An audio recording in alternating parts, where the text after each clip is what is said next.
Hace tiempo tuve la oportunidad de escribir un libro relacionado a la muerte. El libro fue titulado Mientras moría, los extraños viajes del cerebro, que fue una serie de entrevistas de las experiencias que fui conociendo a través de mi trabajo con los temas anómalos, en donde esa gente que aseguraba haber muerto volvía y nos platicaba lo que había visto por allá.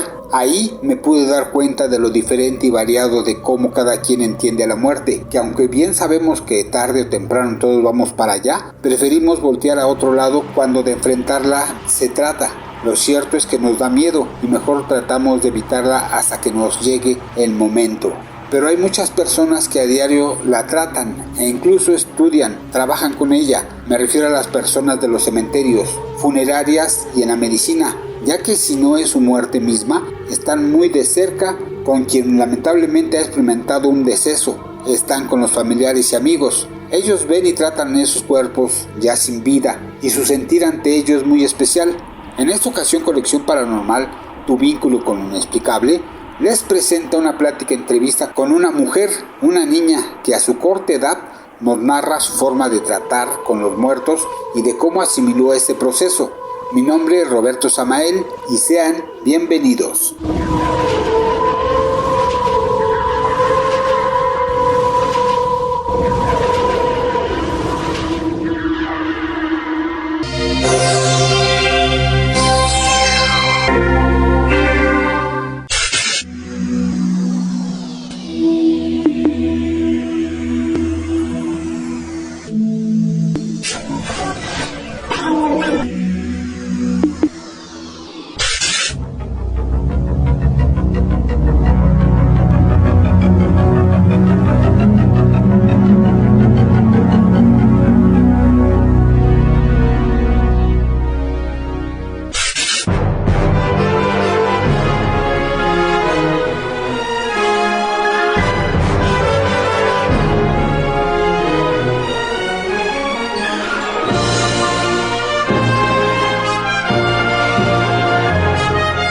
Transmitiendo desde la Ciudad de México por internet, para todo el mundo, inicia Conexión Paranormal, tu vínculo con lo inexplicable.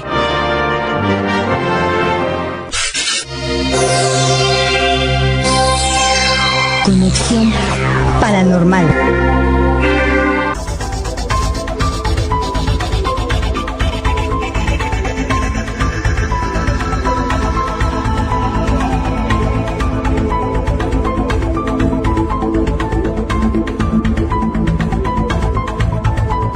Existe un lugar a orillas del mágico centro histórico de la Ciudad de México, en donde fueron depositados los restos de importantes personajes que movieron al país.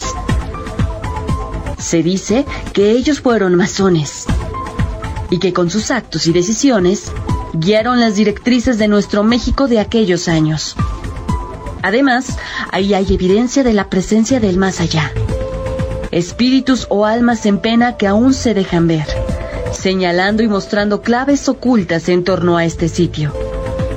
La historia secreta del Panteón de San Fernando, el libro del investigador Roberto Samael.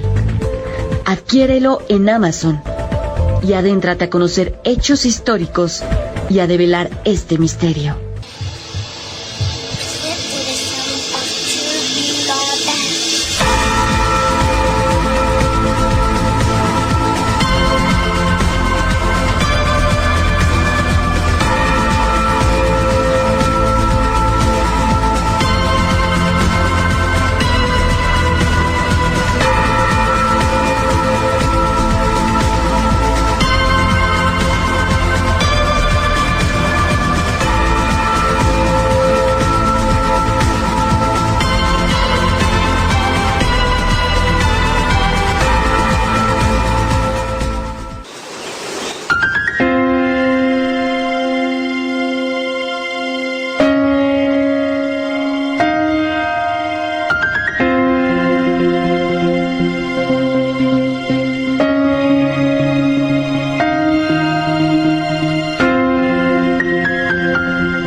escuchando los temas de ciencia, historia y de las otras realidades de forma seria y objetiva. No copiando, ni pegando, con temas directos, actuales e investigadores de primer nivel.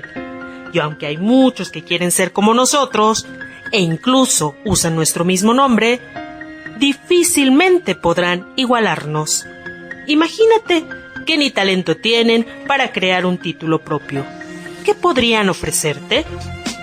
No lo olvides, estás en Conexión Paranormal, tu vínculo con lo inexplicable. Continuamos.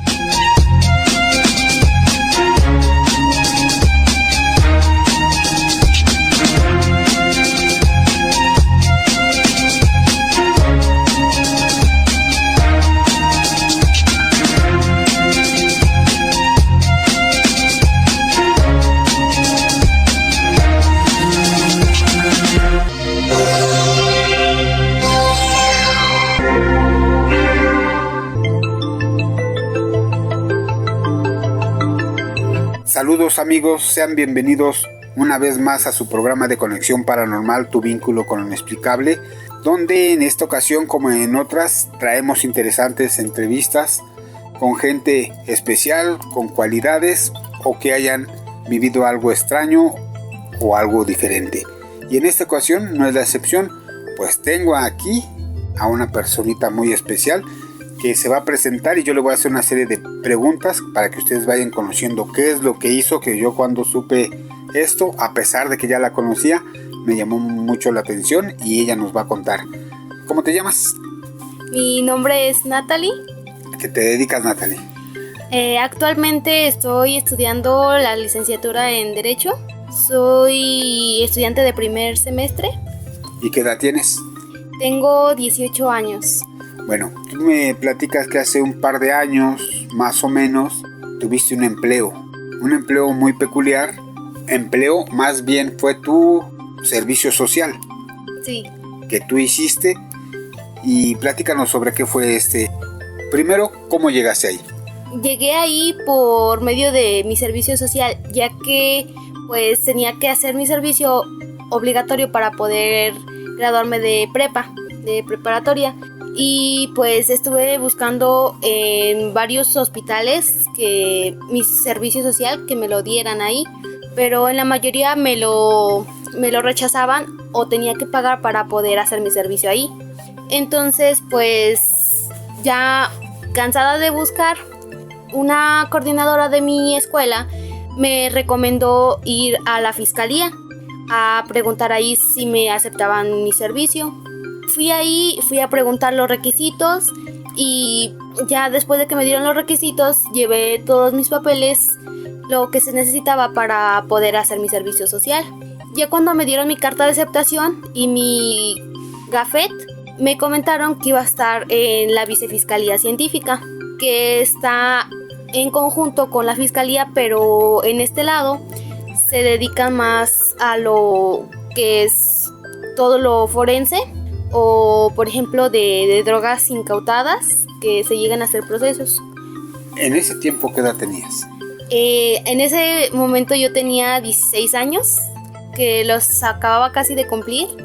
Tenía pocos meses y ya llegando ahí, pues sí fue extraño cuando me recibieron allá, porque por mi edad, que tenía 16, todavía no tenía ni siquiera la mayoría de edad. Se les hacía muy extraño que yo haya llegado ahí por cuenta propia, que haya sido por mi servicio social, pero tan temprano, porque pues la mayoría que se encontraba de ese lado ya llegaban a los 18, 19 años, ya eran más grandes que yo. Entonces fue toda una experiencia llegar ahí. ¿Y qué hacías ahí? Cuando empecé mi servicio me mandaron a genética forense y pues ahí solamente me encargaba de hacer registros de las personas que salían. Llegaban ahí las personas fallecidas y pues yo les daba la salida, y también pues los anotaba en una bitácora, que era una bitácora para tener todos los registros de las personas. Y pues también ahí me encargaba de realizar el perfil genético. ¿Tú te encargabas de recibir a los muertos? No, me encargaba nada más de darle salida, anotarlos. Tener, pues quién entraba, quién llegaba ahí, sí. Las características que traían.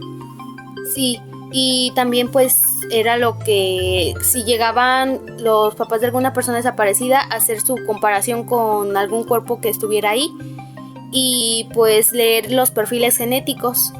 ¿Qué sentiste o qué pensaste al llegar a la morgue, a tratar con muertos? Todavía no llegaba en ese momento ahí. El proceso fue ya después de estar en medicina forense y en química. ¿Llegaste a la morgue? Llegué a la morgue, ajá. Sí, primero hice mi servicio social y ya en las prácticas ya llegué a medicina forense, que fue ahí donde me encargué de todo, que es el CEMEFO, y ya me encargué de todo eso. ¿Y qué hacías ahí? Ahí lo que yo hacía cuando llegué era nada más me encargaba de recibir los papeles de los familiares de los fallecidos que llegaban, y pues me encargaba de anotarlos y hacer cadenas de custodia para llevar sus análisis a química forense, donde era otra área donde ya había estado. ¿Qué es cadena de custodia?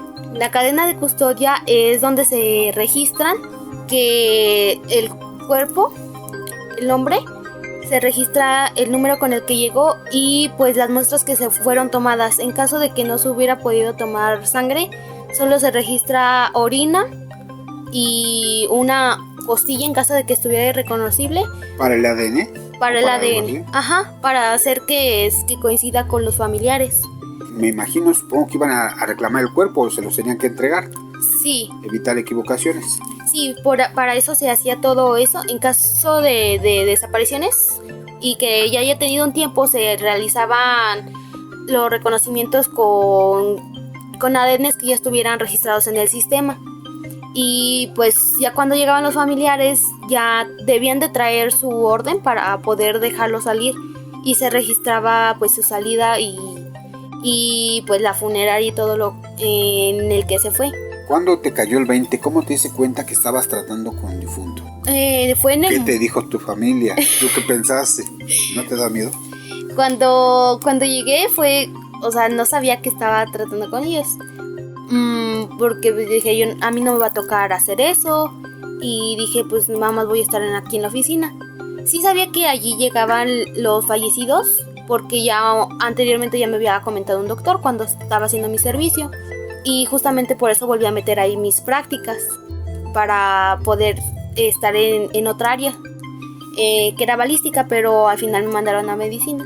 Y pues mi familia en un momento cuando llegué ahí, pues no se les hizo raro porque fue nada más en lo administrativo que estaba, pero conforme fue pasando el tiempo, pues me fueron incluyendo más en los procesos. Te fuiste involucrando más en el trabajo. Sí. En todo lo relacionado. Sí, me fueron incluyendo más. Al principio nada más entraba como espectadora, nada más entraba a ver, no tocaba ni nada. Solo era ver, observar y todo lo que se hacía. Y pues después de un mes ya fui involucrándome más. Pero tenías 16 años y ya estabas viendo difuntos que llegaban pues con muertes diferentes, a lo mejor muy dramáticas, hasta normales. ¿Cómo viste eso? ¿Cómo lo fuiste tratando? Pues al principio sí fue como muy sorprendente, y pues la verdad sí llegué diciendo, no, pues voy a entrar y todo, pero al estar ahí ya es muy distinto, porque si bien yo no tenía todavía una preparación mental así de muy madura, sí tenía... Para ver esas cosas. Sí, pero aún así fue como una preparación que tuve que hacer de que voy a ver esto, y pues... Una preparación personal, mental tuya, que decís, sí, estoy aquí, tengo que soportar, tengo que ver esto, tengo que tratar con cadáveres. Sí, fue una preparación tanto mía, personal, como también de parte de los doctores, que también me fueron instruyendo un poco para cuando entrara a ver, que fue los primeritos días que que todavía no me metían, entonces me empezaron a preparar para cuando entrara a ver. Tú me platicaste, me dijiste que el olor de un cadáver es muy diferente a la de un perro muerto, que era totalmente diferente y que se sentía. Vamos a un corte, venimos y me explicas eso, ¿no? Volvemos.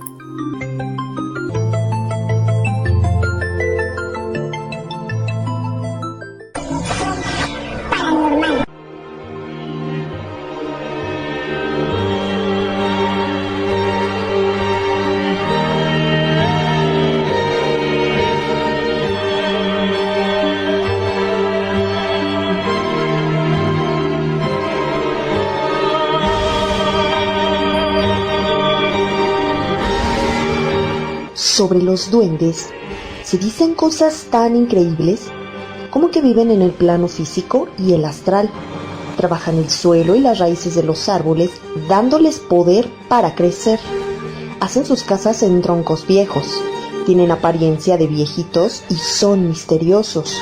El tiempo que pasan en este plano lo hacen alejados del hombre, ya que no les resulta fácil adaptarse a la frecuencia que nosotros manejamos. Pero ¿esto es cierto? Adéntrate a conocer casos con evidencia fotográfica de forma seria y directa. Conoce más sobre estos seres y su interacción con los humanos con el libro Duendes, nuestros vecinos secretos, del investigador Roberto Samael. Conoce más sobre el mundo férico.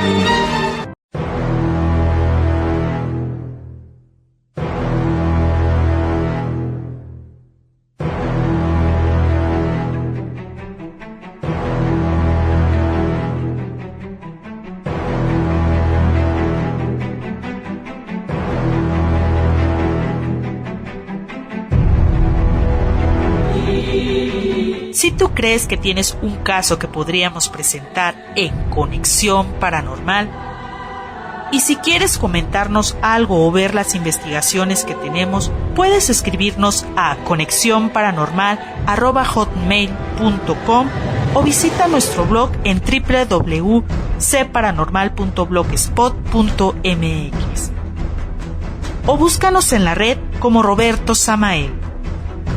Ahí aparecerán nuestros enlaces. Pero no te confundas, hay muchos que nos siguen el paso, pero difícilmente serán como nosotros. Contáctanos y cuéntanos tu caso.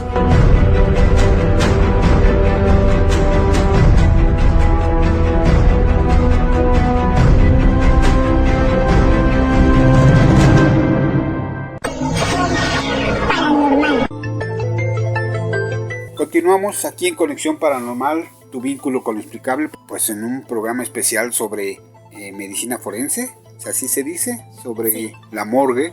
Estoy con Nati y me va a responder eso que pues, me llamó la atención, el olor de los muertos. ¿Cómo se siente estar ahí entre cuerpos? Al principio pues el olor pues no se siente tanto, como se debe de llevar un equipo especial. Un traje, ¿no?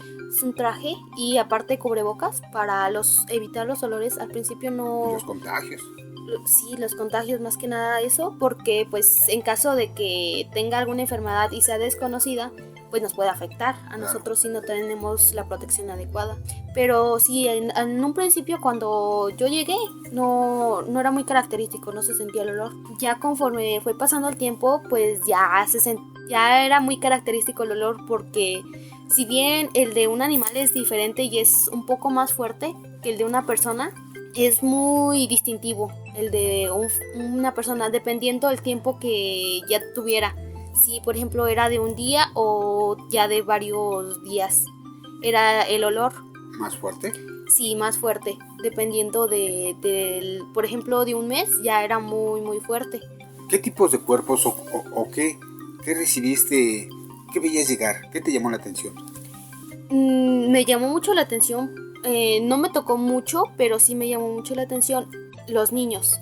A ver, llegaban niños. Llegaban niños, no siempre, pero en algunas ocasiones me tocaron niños. Y pues eran más adultos que niños. ¿Y cuando era un niño qué te tocaba hacer? La primera vez que me tocó un niño, pues no fue muy como triste, no fue como impactante. Nada más sí fue la sorpresa de que lo que le había pasado, cómo había sido su accidente. ¿Cómo había fallecido? Sí, fue más que nada eso, pero en ¿Pero sí, cómo falleció? el niño falleció en un accidente, iba en su cuatrimoto y como iba con su hermano, el niño que iba manejando iba a una velocidad no muy fuerte, pero sí iba considerable y pues se impactó contra un camión. Al impactarse contra el camión, el niño, el más chiquito, iba agarrado del hermano, pero salió volando al impactarse. No traía casco, ¿sí? No traía casco, no tenían protección. Entonces al salir volando, pues fue una muerte inmediata porque pues se destrozó el cráneo al impactarse contra el suelo. ¿Qué edad tenía el niño más o menos? Tenía más o menos entre unos 8 o 9 años. Chiquito. Estaba chiquito. ¿Qué te tocó hacer con él? ¿Qué hacías? ¿Qué proceso llevaba? Al llegar se realizaba lo que era la entrada y se realizaba la autopsia. Se realizaba la autopsia, que era abrir y checar que pues sí haya sido provocado por el accidente la muerte. Y pues también se abría el cráneo, que al abrirlo pues estaba todo destrozado, el cráneo, el piso, y por eso no pudo salvarse el niño, porque ya estaba muy destrozado su cráneo. Y al abrirse el tórax, de parte del tórax y el pecho, tenía varias fracturas en las costillas. Entonces la autopsia es para deslindar de algún tipo de responsabilidades, me imagino, por algún que llegue un niño con maltrato, envenenado o algo de ese tipo. ¿Para eso se hace la autopsia? Sí, se realiza para que haya sido por el mismo accidente, que no haya sido, por ejemplo, Provocado. Que lo mataron y luego ya se fingieron que se cayó y se le pasó eso. Se utiliza más que nada para deslindar la responsabilidad de los padres, que no haya sido por maltrato o por algún otro accidente, que haya sido la verdadera causa. Ajá, que no fuera provocado. Entonces te tocó, fue el primer niño que viste. Sí. ¿Alguna otra entrada de algún cadáver raro así que te...? Llegaban muchos, pero hubo uno que me llegó totalmente quemado. Era una persona que iba en un tráiler y el tráiler se quemó, o sea, salió... ¿Chocó? No, se volteó el tráiler. Se volteó y el tráiler explotó. Entonces estaba totalmente quemado. Y en esa ocasión pues no se le podía realizar mucho, solo se podía realizar la identificación con los familiares por medio de una parte de hueso, porque ya estaba casi calcinado, le faltaba un poco para hacer polvo totalmente. Ya no tenía ni huellas, piel, nada, solo su cartera, que era también un poco de lo que ayudó para identificarlo. Entre tus apuntes que hacías de, como que la otra vez estuve viendo algo que tú ponías, ¿qué apuntabas ahí? ¿Qué llevabas? ¿Qué registros tenías? Yo lo que apuntaba era palabras que no entendía, que yo decía cuando me tocaba registrar en la bitácora, decía, ¿qué será esto? Lo apunto y lo investigo después. Por ejemplo, cuando llegaba una persona con herida por armas de fuego, y eso lo anotaba, porque por ejemplo se utilizaban términos que era HPPAF, que es herida producida por arma de fuego, y dependiendo la zona o región donde fue la bala, era donde se anotaba la lesión. O sea, ellos decían, ¿cómo? ¿H qué? HPPAF. Y así lo metían, y entonces tú tenías que indagar qué era para saber de qué llegaba. ¿Algún otro término? Pues choque hipovolémico. Se utilizaba mayormente cuando... ¿Choque qué? Hipovolémico. Ajá. Sí. ¿Eso qué quiere decir? El choque hipovolémico es como un síndrome que se desarrolla y va causando que el corazón deje de bombear sangre, baje su bombeo de sangre y hace que empiece a fallar el corazón. ¿Un infarto? Es parecido al infarto, pero pues deja poco a poco de bombear. Y el infarto pues es inmediato, se tapa y produce el infarto. ¿Qué otro manejabas? Pues el TCE severo, que era cuando era un impacto como el niño de la... ¿Un golpe? Ajá, era un golpe como el niño de la cuatrimoto que salió volando. Ese fue un TCE severo también, porque fue un trauma craneoencefálico y su cráneo pues quedó hecho pedazos. Eso es un TCE, que es también producido por un golpe en la cabeza o un impacto. Muy bien, ahí estuviste como viendo el ADN, las particularidades de la autopsia. Ajá. ¿Qué más moviste ahí? ¿Qué más manejaste? ¿Qué te tocó más?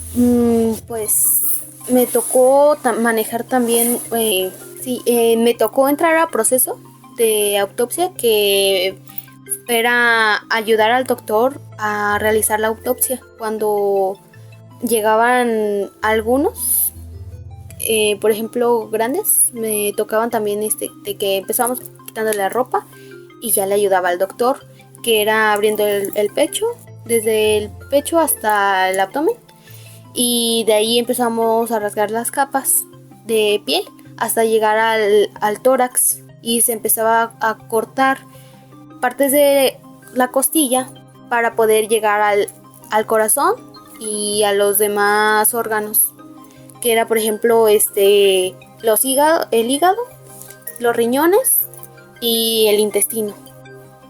¿Eso era parte de lo que pretendías en tu carrera? ¿Qué pretendes?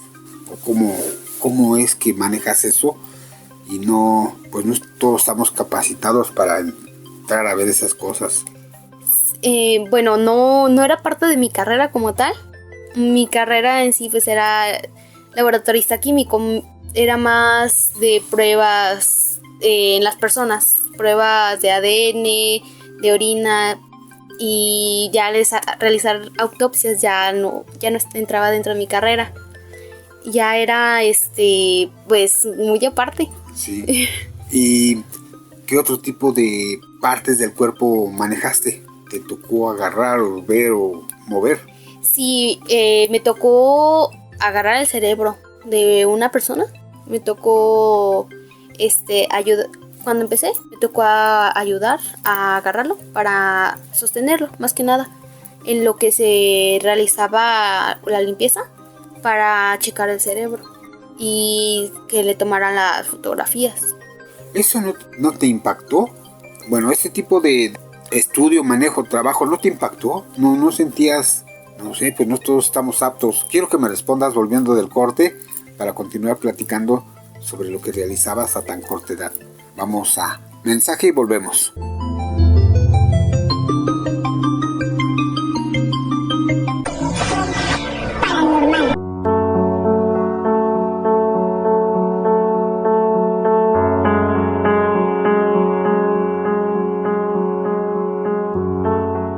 Desde los antiguos mexicas hasta nuestros días, el centro histórico de la Ciudad de México guarda un sinfín de historias, leyendas, sucesos, arquitectura muy interesante que siguen ahí y nos invitan a conocerlo.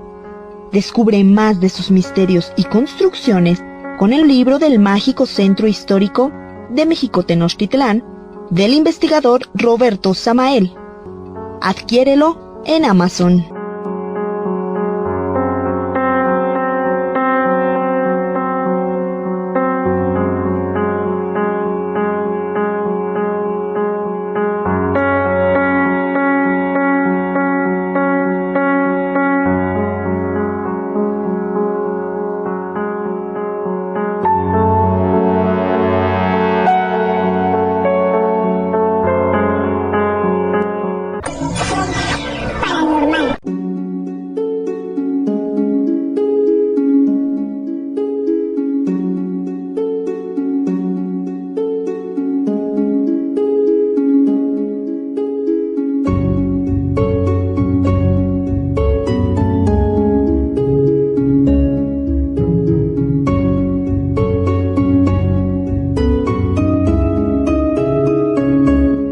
parecer siempre han estado con el hombre. Todas las culturas y religiones del mundo los mencionan. Su nombre y características dependen de la zona donde son vistos. Ahora las cámaras nos los muestran directamente. Entepar, entidades teóricas paralelas. El nuevo libro del escritor e investigador Roberto Samael. Adquiérelo en Amazon y adéntrate a conocer formas y características de estos entes anómalos y su interacción ante el humano.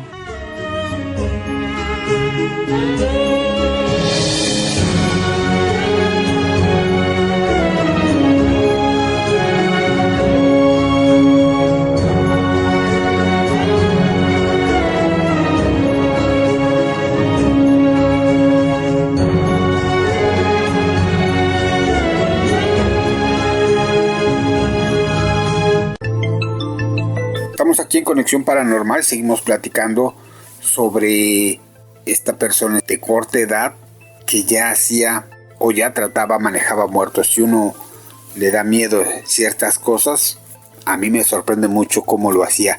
Y le pregunto a Nati que de qué manera se preparó, si no le espantaba, si no le daba miedo, si no le daba asco tratar con la sangre, con los cuerpos.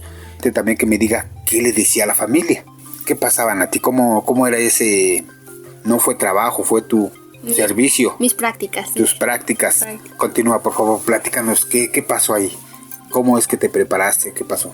Pues yo me preparé viendo, porque en sí no tenía tal cual una preparación así como un doctor. Fue más que nada observando a los doctores cómo lo realizaban el proceso, y de ahí pues que me fueron incluyendo, pues me fui haciendo más capaz cada que había una aprendías autopsia. Sobre la marcha. Sí, observando más que nada, y como me iban incluyendo un poco, también con eso me hacía más ágil. Y pues la verdad, en un principio yo estaba súper emocionada cuando me dijeron que iba a entrar. Yo la verdad no estaba asustada ni nada. Yo decía, ay, voy a poder tratar con los muertos. Yo estaba súper emocionada.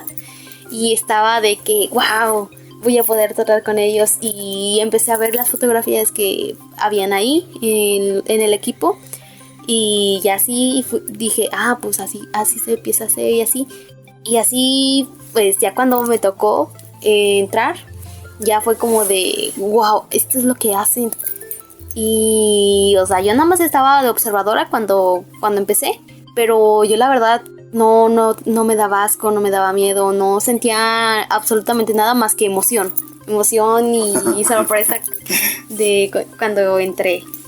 Tu primera impresión al que te dijeron, pásale, ve y esto. Sí. Seguramente te marcó. ¿Qué le contabas a tu gente, a tu familia? Pues yo llegaba de que... ¿A tus compañeros en tu escuela qué pasaba? No, a mis compañeros jamás les contaba. No, solamente a mis maestros, que mis maestros eran de mucha confianza, y a ellos les podía contar de que todo lo que hacía, porque pues ellos sí se interesaban mucho y me preguntaban, cada día me preguntaban qué hacía. Se quedaban muy intrigados y ya me preguntaban, todos los profesores a veces se colocaban para que les contara y para escuchar. ¿Y tu familia? Mi familia al principio pues supongo que les dio miedo y sorpresa de lo que estaba haciendo y cómo llegué ahí, porque pues en un principio fue nada más de administrativa, nada más me pusieron a registrar los certificados o así. Pero según entiendo, tú solita moviste todo el papeleo, tú te metiste ahí, tú te abriste camino. Sí, yo fue de que me fui abriendo así para poder realizar más procesos. Tenías que hacer tus prácticas, no había, y empezaste a buscar. ¿Cómo fue eso? Pues en mis prácticas, como dije, quiero regresar ahí mismo, volví a meter papeles ahí. Y pues no me querían volver a dejar allí mismo, en vicefiscalía. Entonces, pues yo le dije, no, pues es que ya estuve ahí, puedes revisar que ya mi servicio social, que ya lo había realizado ahí. Y pues ya me habían mandado también ahí, entonces no creo que haya problema que me vuelvan a mandar allá. Entonces, como también me hice muy cercano a los administrativos, ya cuando llegué otra vez en mis prácticas, me iban a mandar a química. Pero como yo ya sabía cómo estaba el proceso ahí, todo lo que se realizaba, y pues ya tenía todo lo que se hacía, ya sabía que se hacía. Entonces dije, no quiero estar ahí, voy a estar muy aburrida y no voy a aprender nada. Entonces hablé con los administrativos y ellos me dijeron, no, pues tenemos medicina forense, si quieres te dejamos ahí. Y yo acepté estar ahí. Dije, pues si medicina forense ya me la habían enseñado, entonces... A mí me sigue sorprendiendo, 16 años ya haciendo esas cosas. Uno está lleno de cosas raras que le dicen, por ejemplo, los espíritus, las almas, los muertos, el difunto, la sangre, la carne. Tú pasó, o sea, no te espantó nada de esto.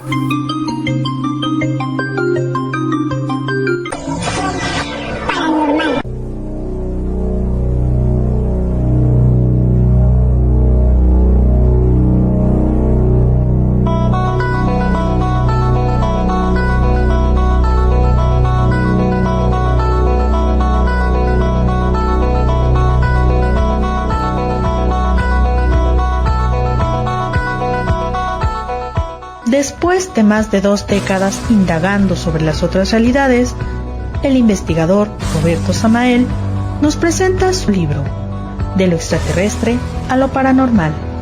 En este libro podrá usted conocer sucesos increíbles e investigaciones propias, casos seleccionados que además contienen mucha historia. Te invitamos a conocer ese mundo extraño, el de las otras realidades, de forma seria y objetiva. Adquiérelo en Amazon.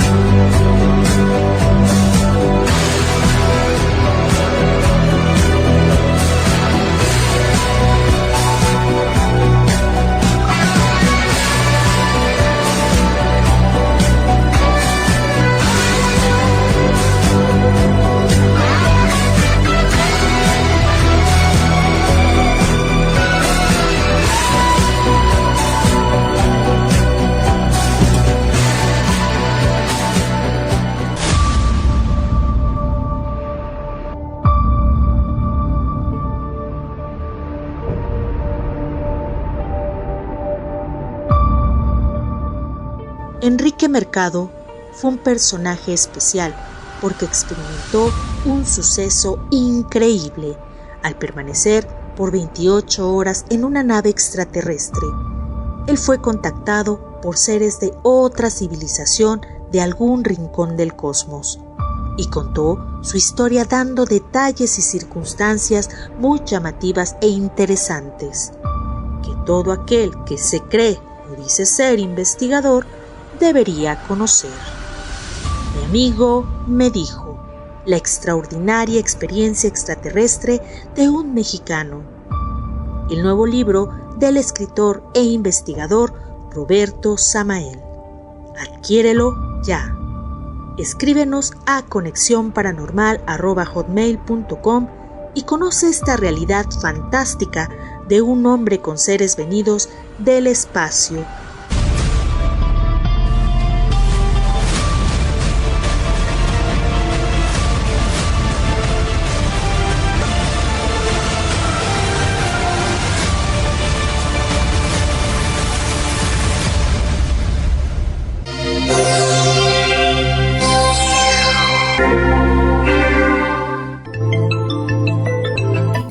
¿Qué otro caso te impactó? ¿Qué más supiste? ¿Qué más hiciste ahí?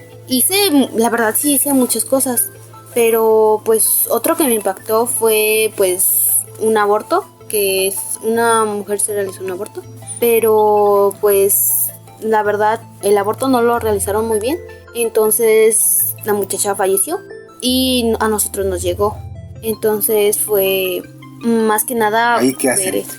En el cuerpo de la mujer, pero también el feto, ¿o cómo? Sí, como habían quedado restos, se realizan las muestras para ver que si hubiera ahí un feto o qué fue, si se realizó el aborto y qué causó la muerte de la muchacha. Si fue un mal proceso o haya sido una causa externa. Para sacar resultados, desviar.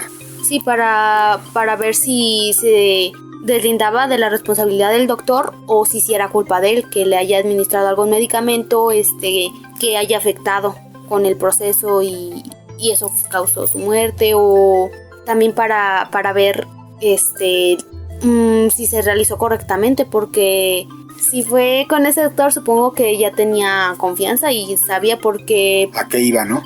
Sí, porque pues no vas a llegar a un lugar desconocido nada más así porque sí. Tienes que también mucho la recomendación. Un aborto. Sí, también luego pues también por recomendación que lo recomiendan y todo eso. Oye, ¿te llegaron balaceados? Sí, llegaban, era lo que más llegaba. Llegaba más los por homicidio, por arma de fuego, que por otra cosa, por accidentes en motocicleta o en carro. Era lo que más llegaba. Frecuentemente nos llegaban eso y más de uno fueron de que hombres jóvenes.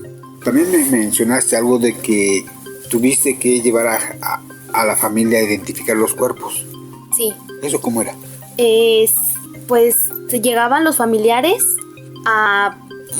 por el nombre, llegaban con los papeles, nos daban el nombre, nosotros checábamos en las carpetas y en la parte de atrás sacábamos el cuerpo y llevábamos a los familiares para que vieran que sí era el familiar y ya se lo pudieran llevar, pero no sin antes darnos los papeles correspondientes con su certificado y su firma de la persona que lo iba a recoger, que ya estuviera en un papel que le daba la autorización a recoger el cuerpo, pero por parte de fiscalía. ¿Tuviste pues la tristeza ahí? ¿Llegaban recientes? Sí, llegaban, había muchos que llegaban, o sea, de que en el mismo día iba la misma familia a recogerlos. No llegaba... No, ¿sufrían? Sí, llegaban muchos llorando y muchos se iban muy destrozados y pues había personas que incluso pues se desmayaban. Pero cuando llegaban sí era muy impactante porque llegaban llorando y pues era de que llegaba casi toda la familia ahí. No lo creía, me imagino. No. Un golpe muy fuerte. Sí, era muy duro porque también nosotros teníamos que hacernos de una mentalidad fuerte para que no nos afectara que llegaran llorando o llegaran así como súper tristes, así muy desconsolados, porque luego si llegaba nada más de que la mamá o el papá o la hermana y la mamá. ¿Tus compañeros o los doctores que estaban contigo, había gente de tu edad? De mi edad como tal no, habían más grandes, eran chicos más grandes que yo. Ellos tenían ya 18 o 19 y a veces llegaban de 20, 22, pero eran más grandes que yo. ¿Qué pasaba o qué ha de pasar con los desconocidos, los que no identifican? A los que no se identifican, dependiendo. Si por ejemplo, en caso de que todavía tenga sus huellas, se realiza la identificación con familiares. Pero en caso de que ya no tenga ni huellas o algún tatuaje, ni sangre ni orina, se toma un pedazo de costilla para el ADN para identificarlo. Sí. ¿Había cuerpos con tiempo? Sí, ya había cuerpos con mucho tiempo. ¿Y qué se les hace a esos que no reclaman? En caso de que ya tengan mucho tiempo que ningún familiar fue a reclamarlos, se llevaban a la fosa común, pero ya después de un buen tiempo. Porque imagino que los indigentes que llegan sin familia ahí se quedan. Sí, había muchos que todavía, pues, había uno que a mí me tocó que ya tenía 2 años y pues no había ido nadie. Y sí había cómo identificarlo porque pues todavía tenía piel y todavía tenía hueso con el que se podía identificar. Pero pues no había llegado familia por él. Muy interesante. Nuevamente vamos a un corte y volvemos rápidamente.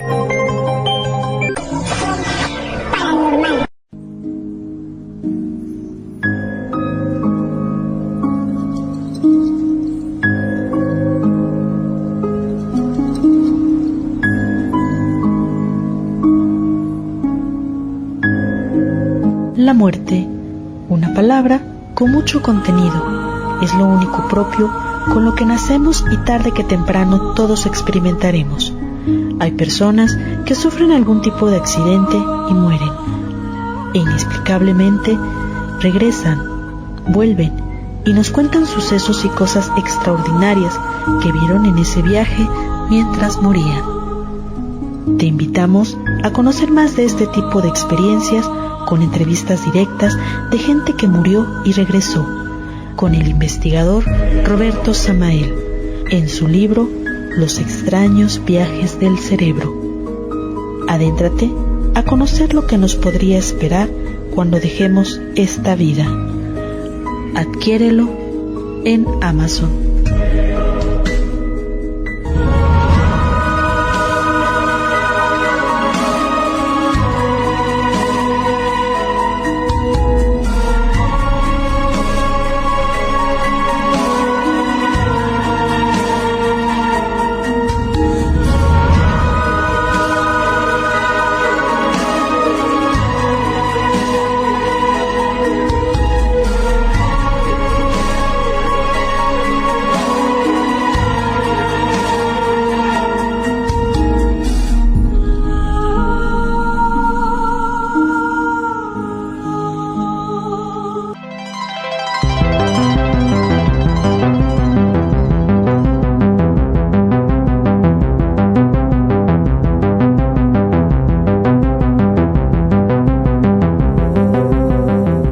La tecnología que ahora tenemos en cámaras de vigilancia y en celulares, con sensores especiales, nos han permitido captar, obtener fotografías y videos increíbles y aterradores de ciertas formas anómalas que parecen tener conciencia.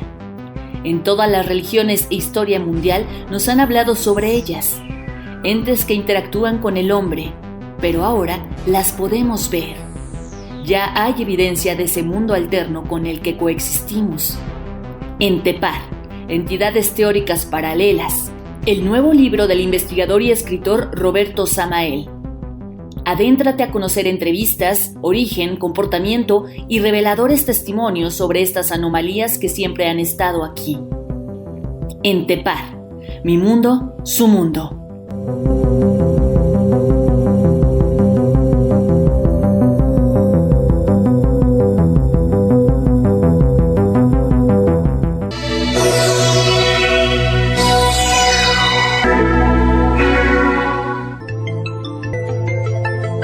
Continuamos aquí en Conexión Paranormal, tu vínculo con lo inexplicable, con un tema muy especial que habla sobre la muerte, una de sus formas de enfrentar pues este camino que todos tenemos y de alguna manera y en cierta forma todos vamos a seguir. Y para ello quiero que me siga platicando Nati, ¿qué protecciones usaba para entrar a ver estos cuerpos? Platícanos, por favor. Bueno, teníamos ciertos requisitos que incluían cierta vestimenta.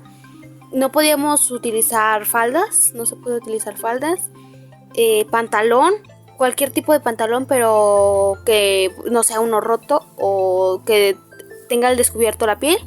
También el calzado no era muy importante, se podía utilizar tenis o un zapato normal, pero cerrado, que no estuviera descubierto nada más, que no tuviera expuesta la piel. Pero igual podía ser cualquier tipo de tenis, desde tela hasta de hule, lo que fuera. Y pues igual el cabello recogido, no se podía trabajar con el cabello suelto. Y la protección, teníamos un traje específico que cubría desde los zapatos hasta el cabello. Llevábamos cubrebocas y pues lentes. En caso de que fueran lentes para ver, no unos como gafas de plástico. Sí, de los que se utiliza como en los laboratorios. Uh-huh. Y se tenían que utilizar también igual los guantes. Nosotros a veces utilizábamos, utilizábamos a veces hasta 3 pares de guantes. Y ya uno se retiraba y quedaba el de abajo, el limpio. Pero no era siempre, a veces solo se utilizaba 1 o 2.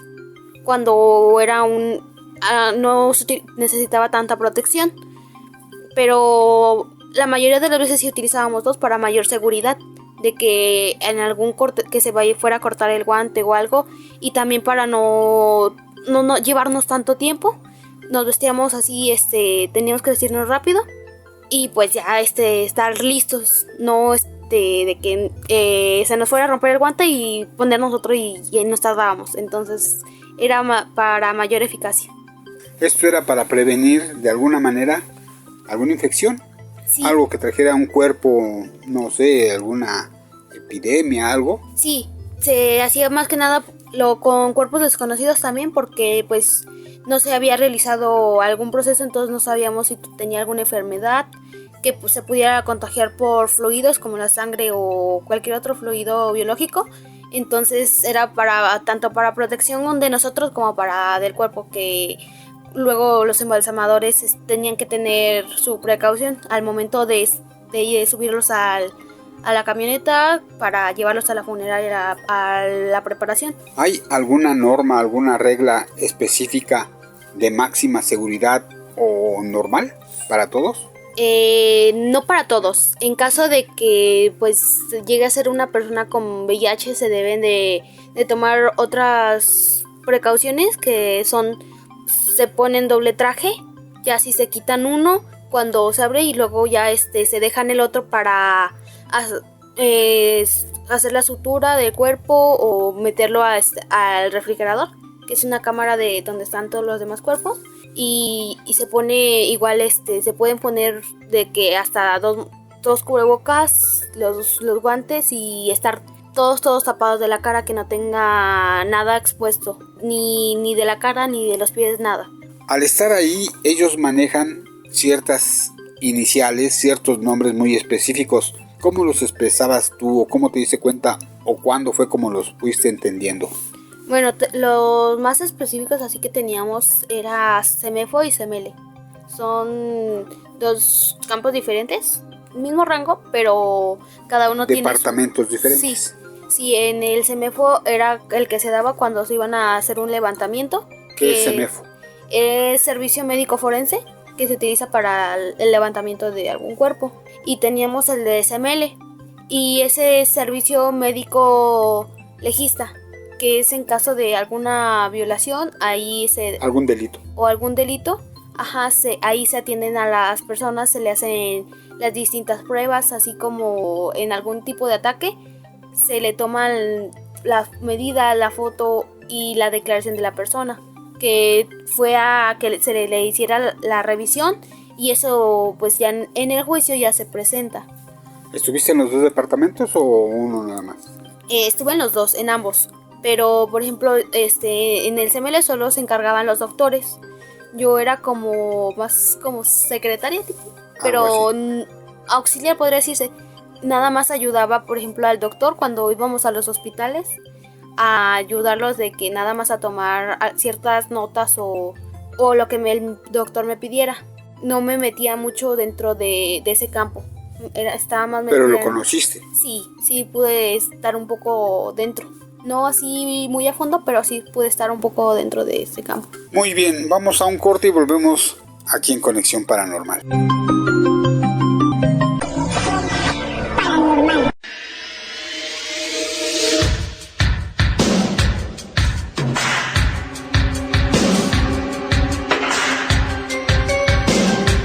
Para Roberto Contreras, para su audiencia, les mando un saludo muy cariñoso. Estamos en el programa. Para todos ustedes les mando un abrazo. Un mundo nos vigila, nos vigila.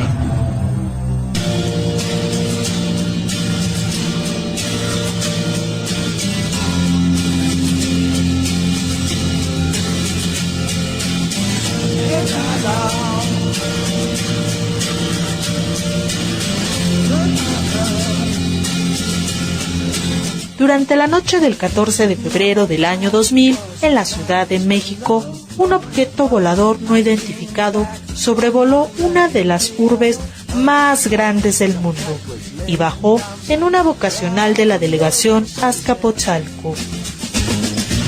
Evidencia, aceptación por parte de las autoridades oficiales, la presencia de un extraño ser efectos colaterales y muchos testigos dejó este suceso, que lo convierte en uno de los más interesantes y relevantes en la historia ovnística de nuestro país.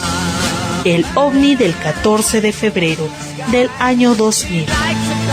Adéntrate a conocer este acontecimiento a través de las indagaciones directas del investigador Roberto Samael. Adquiérelo en Amazon.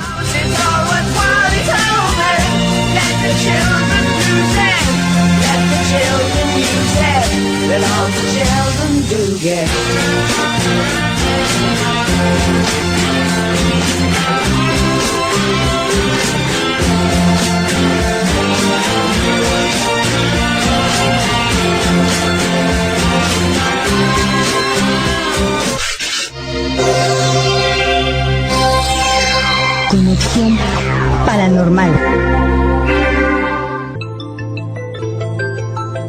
Continuando aquí en Conexión Paranormal, estamos hablando sobre, pues, ¿cómo se le puede decir? ¿Medicina forense? Medicina forense o CEMEFO, como era lo más reciente que llegaba.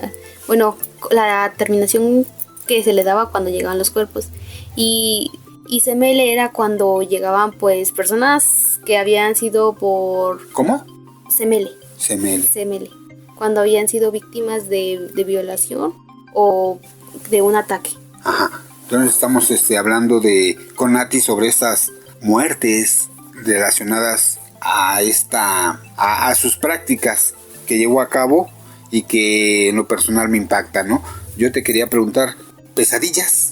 Pues en lo personal no, nunca. Y déjame explicarte, hemos tenido oportunidad de hacer un programa sobre el metro y ahí muchas personas, bueno, me tocó un jefe de estación que me dijo que le tocaron 3 suicidios. Él vio cuando se echaron a las vías y el metro los arrolló y de ahí los mandaban a terapia, al psicólogo y hasta les daban días. En tu caso, ver tan chiquita y ver los cuerpos, ver cómo morían de tan diferentes formas, ¿alguna preparación? ¿No tenías pesadillas? ¿No pasaba algo por tu mente? ¿No se te quedaban grabados los rostros? Lo personal no, o sea, yo siempre de que llegaba a mi casa contando lo que hacía, contenta, y pues yo dormía súper tranquila, yo no tenía pesadillas. ¿No era morbo? ¿Algo así como emoción de eso? Pues no, en lo personal yo creo que no, yo creo que era más como... ¿Lo asimilaste y lo dejaste pasar? Sí, era más como el acostumbrarme de que ya era como mi día a día, entonces fue como de que, ya de que ya no pasa nada, ya era más... Dije, yo me duermo bien a gusto, yo... ¿Y no lo platicabas a tus amigos? No, a mis amigos. Maestros sí, amigos no. A maestros sí, mis maestros de confianza que les podía platicar, sí, de que no me juzgaran, de que a loca, de que les interesara lo que yo hacía y les impactara, de que yo estuviera haciendo eso a una edad tan corta. Interesante. También, ¿esa gente que se suicida te llegaron? Sí, llegaban bastantes, pero pues... los motivos no se saben, pero por ejemplo me tocaron muchos que era por asfixia mecánica, que se colgaban o pues se tomaban pastillas. Bueno, de ese tipo de suicidios. Pero me dijiste que tuviste una... ¿Qué se hubo? Sí, me tocó una bulímica, que es como era bulímica, pues con su propio vómito se ahogó y se murió. Fue en el trabajo, ya que se dio aviso porque estaba tardando mucho en el baño. Entonces se dio aviso, yo tenía que registrar. A mí me llegó la información de cómo había sido el fallecimiento y fue porque era bulímica, entonces con su propio vómito se ahogó. ¿Qué sigue para Nati? ¿Qué más? ¿Cuál es tu profesión? ¿A qué vas? ¿Qué te vas a dedicar?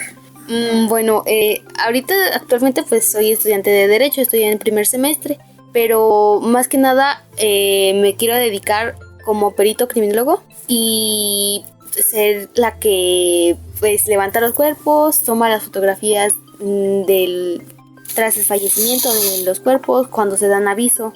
Como vemos en las películas, en las series, ¿no? Sí, que se toman las huellas o muestras o toda la escena que estuvo ahí, si fue crimen, si fue por suicidio o cómo fue.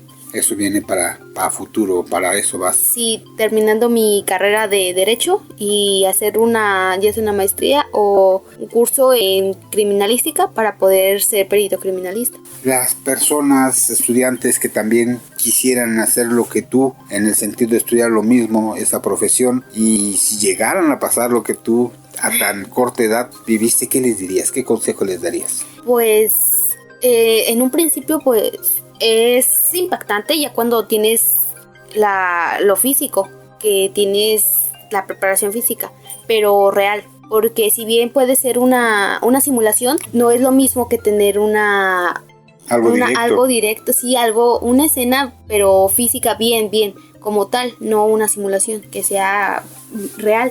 Y pues yo principalmente lo que recomiendo es que si se quieren dedicar a algo así, es tener una mentalidad pues madura y pues ya ser capaces de procesar todo, porque pues si bien había muchos que querían dedicarse a eso, cuando entraban era ya complicado, porque ya o se desmayaban o se impactaban tanto que ya no querían seguir. Renunciaban. Sí, se salían o se iban para... Se necesita una vocación verdadera. Sí, o sea, no es nada más porque, quiero hacer esto, pero no quiero tratar nada más, quiero tratar, por ejemplo... ciertas cosas leves. Leves. No, son cosas muy impactantes que se viven y sí se debe de tener una preparación mental. Más que nada porque, pues, hay algunas personas muy susceptibles a quedarse con los rostros o tener pesadillas, a lo cual a mí personal no me pasó, pero hay muchas a las que sí les puede pasar, que no van preparadas a lo que van a ver y pues sí les afecta. Pues Nati, muchas gracias, agradezco tu tiempo y contarnos esto tan interesante que yo te dije desde el principio, a mí me impacta y no sabía que tú habías hecho eso. Pues muchas gracias por ilustrarnos y contarnos aquí a la gente de Conexión Paranormal ese interesante trabajo, servicio social que hiciste. Muchas gracias, Nati. No, muchas gracias a ti por estar en este programa y pues saber que a la mayoría de las personas les puede interesar este contenido y esta información. Gracias.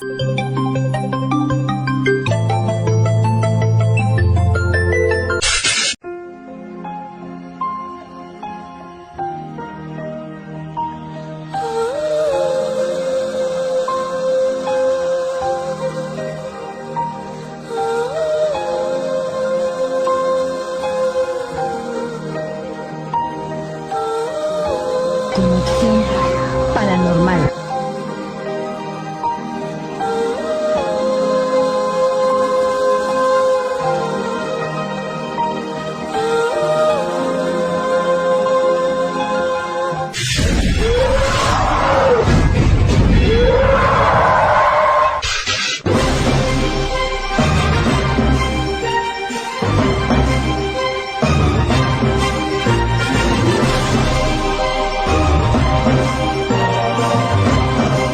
¿Te gustan los sucesos inexplicables?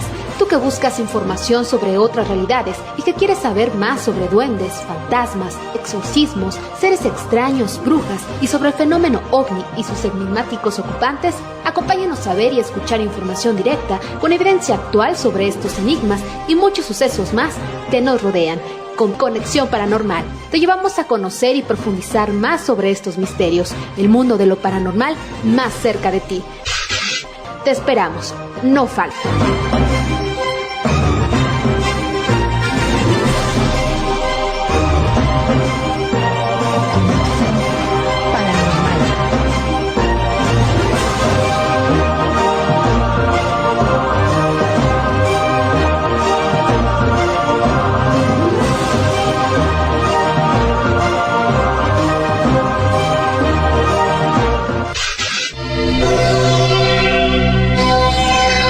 Conexión Paranormal.